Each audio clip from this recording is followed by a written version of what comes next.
तलाक लेना है लेकिन कोर्ट में दिखाने को सबूत नहीं है। आज बात करेंगे इस बारे में कि अगर आपके पास कोर्ट में तलाक के बाबत दिखाने को सबूत नहीं है तो बिना सबूतों के कैसे कोर्ट से तलाक लिया जाता है। देखिए, तलाक लेने के दो तरीके होते हैं, या तो आपसी सहमति से दोनों पक्ष तलाक ले लें या फिर संघर्ष पूर्वक तलाक लिया जाए। आपसी सहमति में तो बिना सबूतों के आसानी से कोर्ट से तलाक हो जाता है, लेकिन जहां बात आती है संघर्ष पूर्वक तलाक की, संघर्ष पूर्वक यानी एक पक्ष तो तलाक लेने को तैयार है लेकिन दूसरा पक्ष तैयार नहीं है तलाक देने को। अब दूसरे पक्ष में पति भी हो सकता है या फिर पत्नी भी हो सकती है, दोनों में से कोई भी एक अगर तलाक देने को तैयार नहीं है तो ऐसे में बिना सबूतों के तलाक ले या कैसे जाए कोर्ट से। अब देखिए, जब तलाक का निर्णय पति या पत्नी में से कोई भी एक पक्ष लेता है तो उसके पीछे बहुत सारे वैवाहिक मतभेद होते हैं। दोनों के बीच में अनबन हो सकती है, लड़ाई झगड़े हो सकते हैं, मारपीट हो सकती है, दहेज की मांग हो सकती है, गाली गलौच हो सकती है, या फिर कोई नाजायज संबंधों का चक्कर हो सकता है, या फिर किसी भी तरीके की और परेशानी हो सकती है, जैसे एक दूसरे से अलग रहना, एक दूसरे से बातचीत ना करना, या फिर किसी से संबंध बना लेना, या फिर माता पिता के साथ आपसी सहमति से ना रह पाना, या किसी भी तरीके के झगड़े जो तलाक का रूप ले लेते हैं। अब दिक्कत क्या आती है कि इन सब चीजों में हमारे पास कहने को और झेलने को तो सब कुछ होता है लेकिन कोर्ट में दिखाने को कोई सबूत नहीं होता। अब ऐसे में अगर हमारे पास कोर्ट में दिखाने को कोई सबूत नहीं है, कोई कागज नहीं है, कोई वीडियो नहीं है, कोई व्हाट्सएप टेक्स्ट नहीं है, कोई सीसीटीवी फुटेज नहीं है जिससे हम ये बता सकें कि मारपीट होती थी, लड़ाई झगड़े होते थे, या दहेज की मांग होती थी, या कोई नाजायज संबंध है, इस तरीके की कोई भी सबूत कोर्ट में दिखाने को नहीं है, तो ऐसे में भी तलाक लिया जा सकता है। और क्या है उसका तरीका, आप उसको समझते हैं। अब देखिए, कोर्ट में अगर अपने केस को प्रूव करना है तो उसके दो तरीके होते हैं, या तो आपके पास सबूत हो, प्रूफ हो, डॉक्यूमेंट्री या इलेक्ट्रॉनिक एविडेंसेस हो, यानी या तो कोई कागजी दस्तावेज हो या फिर आपके पास कोई इलेक्ट्रॉनिक एविडेंस, इलेक्ट्रॉनिक रिकॉर्ड हो, जैसे कि सीसीटीवी फुटेज हो गई, कोई वॉइस कॉल हो गई, व्हाट्सएप मैसेज हो गए, फेसबुक मैसेज हो गए, इस तरह का कोई या तो इलेक्ट्रॉनिक रिकॉर्ड हो या आपके पास कोई डॉक्यूमेंट्री प्रूफ हो, कोई डॉक्यूमेंट्री एविडेंस हो, कागजी सबूत हो। अगर ये दोनों चीजें नहीं है तो उसके बाद जो दूसरा तरीका होता है अपनी बात को कोर्ट के सामने प्रूफ करने का, वो होता है गवाही, यानी विटनेसेस। अब गवाही कैसे करानी होती है, कौन गवाह होता है, इस बात पे हमेशा असमंजस रहती है कि हम अपनी बात के लिए गवाह कहां से लाएं। देखिए, जो तलाक का निर्णय होता है और तलाक का जो मामला होता है ये पारिवारिक मतभेदों से जुड़ा मामला होता है। अब अगर ये मामला पारिवारिक मतभेदों से जुड़ा होता है तो इसमें गवाह भी परिवार के सदस्य ही होते हैं, और सबसे पहली गवाही जो होती है वो खुद उस व्यक्ति की होती है जो तलाक के लिए आवेदन कर रहा है, जिसने भी कोर्ट में अपने खिलाफ हुए प्रताड़ना, अपने खिलाफ हुए मानसिक या शारीरिक प्रताड़ना को, या फिर मारपीट को, लड़ाई झगड़ों को, पैसे की मांग को या नाजायज संबंधों को दूसरे पक्ष के खिलाफ साबित करना है, वो सबसे पहले खुद अपने आप को गवाह के तौर पर कोर्ट में प्रोड्यूस करेगा, कोर्ट के सामने लेकर आएगा कि मेरे साथ जो भी अत्याचार हुए हैं उसकी गवाही सबसे पहले मैं खुद कोर्ट के सामने बयान करना चाहता हूं।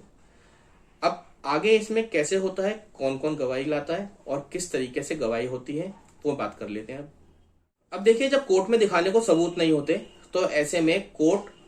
विटनेस के बयानों पर यानी उसके डिपोजिशन पर केस को आगे प्रोसीड करती है कि विटनेस ने कोर्ट के सामने प्रोड्यूस होके अपने खिलाफ हुए अत्याचार के बारे में क्या बयान दिए। अब ऐसे में अगर कोई तलाक का मैटर है जहां कोई सबूत नहीं है लेकिन फिर भी हम बताते हैं कि हमारे साथ ये अत्याचार हुए, तो पहले तो जो प्लेंटिफ है यानी जो पिटिशनर है जिसने केस फाइल किया है वो सबसे पहले अपने बारे में, अपने साथ हुए अत्याचारों के बारे में कोर्ट के सामने डिपोजिशन रखता है। उसके अलावा परिवार के अन्य सदस्य जिनके सामने वो सारी वारदातें होती थी, चाहे पैसे की मांग हो या फिर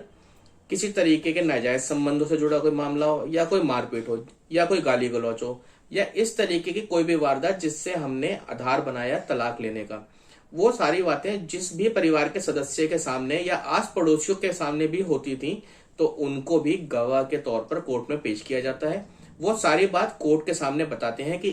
इस तरीके का व्यवहार पति पत्नी के बीच में रहता था जिस वजह से ये बात तलाक के नौबत तक आ गई। इस तरीके की डिपोजिशन को